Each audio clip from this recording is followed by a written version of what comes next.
So now I've baked this piece of clay, and I'm going to use this tool called a linoleum cutter, which is what they use to cut linoleum to make your own rubber stamps if you wanted to do that. And I'm going to make this, I'm going to put an initial R for my niece's name, and I'll show you how I do that. I want to hold this where the tool, like the scoop, is facing up. And you can draw on this. Actually, that might be the better way to handle this. Let me just draw an R on here so you can see what I'm doing. Okay, so I have a marker, and I'm just using, it's a Bic Market, and you can use anything though. So let me just kind of draw an R on here. Then I'll have a line that I can follow, and you can see where I'm going with this.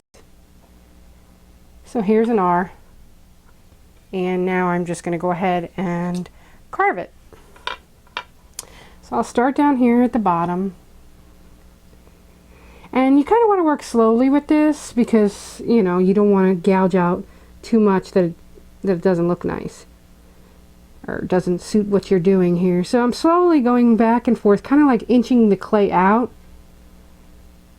And I'm just following the line that I drew, and you can scratch away whatever comes up. I'm going to go down here a little, and the clay, as you can see, the clay comes up pretty easily. So this is not going to be super hard to do. And if you wanted to make your lines a little bigger, you could come back and go right next to what you drew and make it a little bigger. So curves are a little trickier, so go a little slower on your curves.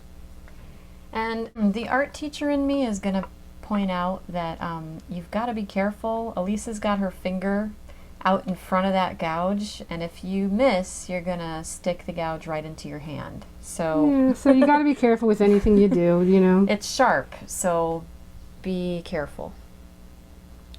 You kind of develop with these linoleum cutters as you practice with them. You feel you can feel how much it's not really that much pressure. No, I'm not putting a lot of pressure on this. So this little corner right here, to make it look nice, I'm gonna have to hold it a little differently, or I'm not gonna be able.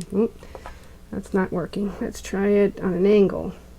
There we go. That did it. Now I'm just widening this up a little. Oops.